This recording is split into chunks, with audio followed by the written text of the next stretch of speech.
অচলাবস্থা বা যে আপনার অনাচার যেগুলো আছে, সে অনাচারগুলোর ব্যাপারে আসলে জিরো টলারেন্সে আসার কোনো বিকল্প নাই। একেবারে তড়িৎ গতিতে আইনের শাসন প্রতিষ্ঠা করা, দ্রুততার সাথে তাদের বিচার কার্যকর করা এবং কোনো প্রকার অজুহাত দাঁড় না করানো। অপরাধী তার কী পরিচয় এটা আসলে জানার প্রয়োজন নাই। তাকে সর্বোচ্চ তার যে প্রাপ্য শাস্তি সেটা যথাযথ শাস্তি তাকে পাওয়া মানে নিশ্চিত করা তার জন্য। এবং সেই সাথে আমি যেটা বলছিলাম একটু আগে যে সামাজিক ঐক্যটা অনেক গুরুত্বপূর্ণ। দেখুন এদেশে ৩.৫ লক্ষ মসজিদ, আজকে জুমার দিন ৩.৫ লক্ষ মসজিদে প্রায় ৫ থেকে ৬ কোটি মানুষ আজ একত্র হবে, একটা নির্দিষ্ট সময় সবাই মসজিদে থাকবে।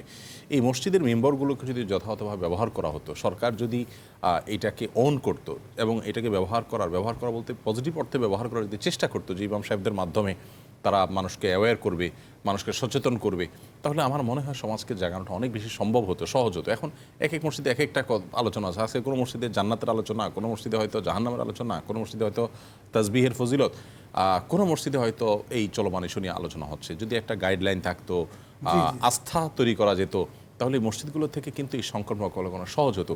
গভর্নমেন্ট একসাথে ৩.৫ লক্ষ অফিস থেকে ৬ কোটি মানুষকে অ্যাড্রেস করে কোনো কিছু করার ক্ষমতা বাংলাদেশের কোনো গভর্নমেন্টের ছিল না, বর্তমান কোনো গভর্নমেন্টেরও নাই, বর্তমান গভর্নমেন্টেরও নাই। কিন্তু এটা মসজিদগুলো থেকে হতে পারতো।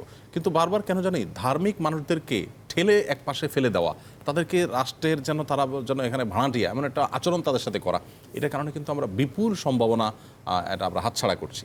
আমাদের এই সম্ভাবনাকে যদি আমরা ব্যবহার করি, আমার মনে হয় সমাজে শুধু এই সমস্যাই নয়, আরও যত সমস্যা বা সংকট আসবে এগুলো উত্তরণের সবচেয়ে শক্তিশালী জায়গা হতে পারে মসজিদের মেম্বারগুলো। আপনি সমস্ত মিডিয়া একযোগে যদি বলেন যে একযোগে সবচেয়ে পিক টাইম একটা সমস্ত মিডিয়াগুলোতে কয়জন দর্শক থাকে, কিন্তু মসজিদগুলোর মেম্বার থেকে আমি তো বললাম যে ৩.৫ লক্ষ মসজিদে ১৫০ কোটি মানুষ থাকে, তাহলে ৬ কোটি মানুষ ১২:৩০ থেকে ১টা পর্যন্ত এই টাইমের মধ্যে সারা বাংলাদেশে মসজিদে থাকে। ৬ কোটি মানুষ, এই ৬ কোটি মানুষকে অ্যাড্রেস করার ক্ষমতা সবগুলো মিডিয়ার একসাথে নেই, কিন্তু মসজিদের মেম্বারগুলোর আছে। বাট এটা কিন্তু আমরা ব্যবহার করতে পারি।